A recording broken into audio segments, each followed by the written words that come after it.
Hi, Maria Sevilla, Sevillabodyworks and Pilates Sports Center. So we are doing week 2 of our push-up challenge. This video is going to be a little bit shorter than my first one. I am going to review a few of those things that we did in the first video, and then we're going to move on to some more techniques to get you stronger. So quickly, let's talk about our push-ups. So in my first video, I talked a lot about how to get onto your hands, arm balance positions, with the wrist where the elbow should be, that elbow crease at a quarter turn to the wrist, and then wrapping up in here. And then also how to do protraction, retraction with the shoulders, and adding abduction, adduction. I wanted to also mention, I don't think I mentioned it in this video, in my previous video, but that the idea of the abduction of the shoulder blades goes along with protraction, and the adduction goes along with retraction. They do go together, but I do want you to see and feel them as different movements of the shoulders and not just one whole movement. Okay, so practicing abduction, adduction would be just working on separating the shoulder blades. I actually think about the top of my shoulder pushing laterally out to the side, and adduction is just squeezing those shoulder blades in. Little movement, not a whole lot of movement in the rib cage when I do that. So it's really tiny, that abduction, adduction. But when you add the protraction, so the protraction is allowing the shoulder blades to go up to the ceiling, and then protraction is pushing the shoulder blades towards the floor. Okay, so you can see that looks a little bit different. Then when you add the two together, so when you protract, which is pushing into the floor, separating your shoulder blades, the movement becomes deeper. And then when you retract, pulling the shoulder blades towards the ceiling and adducting, drawing them in, that movement becomes bigger. So you can see how those two look a little bit different when you combine them. So practicing them a little bit individually and then working on unifying them. And then again, just doing them a little bit, you can feel your chest working and really get the shoulders working. The other thing is to remember to do upward rotation and downward rotation, which is just simply kind of like a kneeling ribcage arm, where you would just go back, letting those shoulder blades rotate upward, keeping my hands into the mat, and then coming back, maybe going a little bit past, also helping to work the wrists, and then feeling that movement, because getting those shoulder blades to move in all positions is really a healthy way to approach a push-up, or anything having to do with the shoulders, stability or mobility. So, okay, so that was the review for from the first video on those shoulder movements. I'm going to add a couple things for your practice to get you stronger.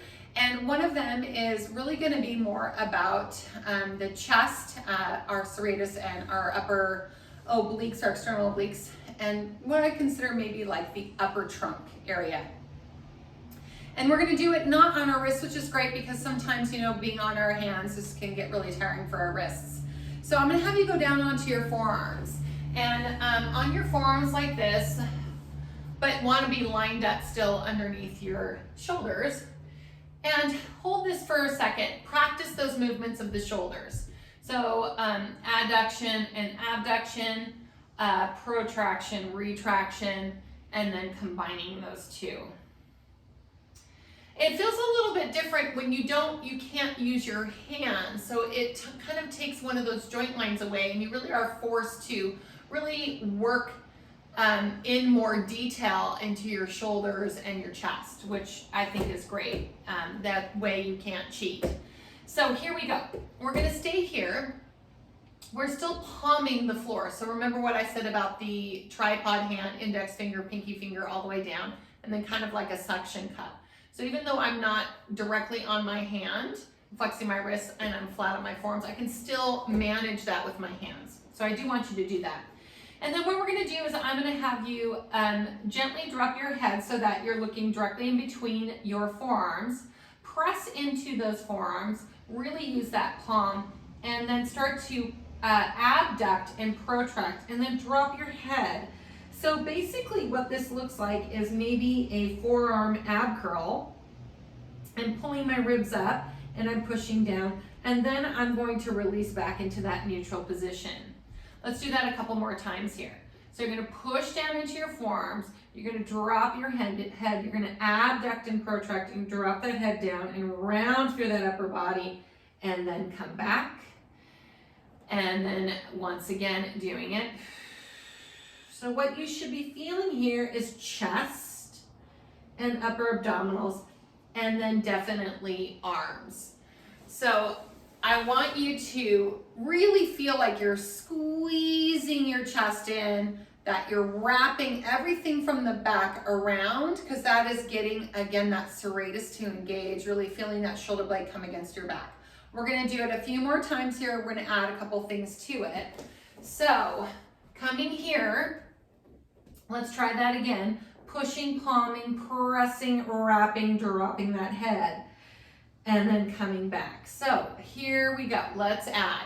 We're going to challenge it by tucking your toes under. Here we go. Just a slight tuck of the tail to protect the low back as you drift your knees off of the mat. Oh my goodness, what's going on here? So I'm balancing. I'm not in a plank, ladies and gentlemen. I am just right here holding this. So I have to pull my belly in, have to engage my core, and then same thing. And then coming back to that neutral position. Let's do it again. Pushing, rounding, really feeling. Push the floor away with those forearms. Protract, abduct the scapula on the back. One more time.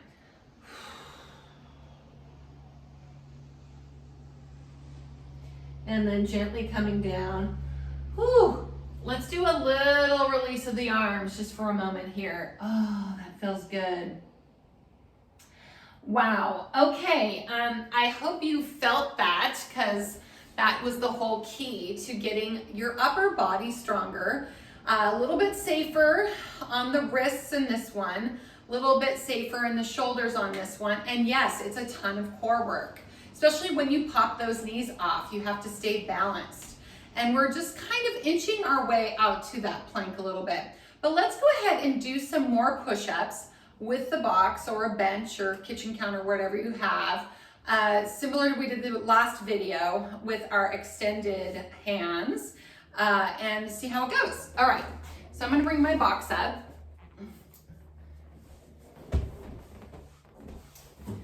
And I'm going to take my hands, I'm gonna bring my knees behind me.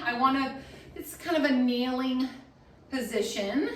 So once my feet are flat and I'm here like this, I'm not gonna let myself sink. So I have to push myself up, because this is the end position of the push-up, right? This is the top end. So I'm gonna start there. I don't wanna start here. I wanna start where I would end and holding my belly in. Then I am going to gently adduct the shoulder blades, come in, bring my chest in, and then initiate that movement.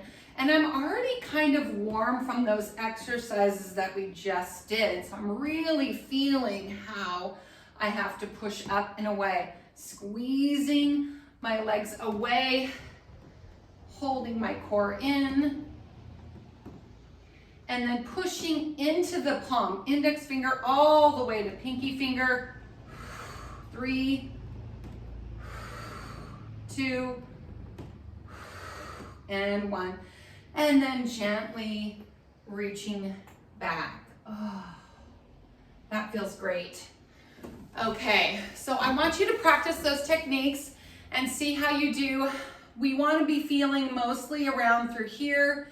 Now, the pecs are a large muscle group on the chest, and I do think that it's really important to try to feel some more of the lower fibers when you're doing the push-up. One of the reasons why is because if our shoulders end up drifting up too much, which can sometimes happen, so this is an elevated shoulder, the shoulder coming a little bit higher to the ear, then we get up a little bit higher and we lose some of that connection, the lower connection with our serratus and our obliques. So if you kind of think about squeezing sort of the lower fibers and pulling in here, you can drop that shoulder away from that ear. That's why when you start in the upright position, I want you to feel that finish move first before you go into your first push-up. So it kind of gets you prepped a little bit so that you're not compromising the shoulder joint. So remember, especially for us ladies, you know, we don't have a ton of upper body strength. So these techniques are really important to work on so that we don't end up injuring our wrists or shoulders, you know, getting our neck kind of compromised, any of those things. And also for you guys who probably could also use some of these techniques to get a little bit stronger as well. So I hope you liked the second video, and we'll see you again next week with something new. Okay, see you again soon. Bye.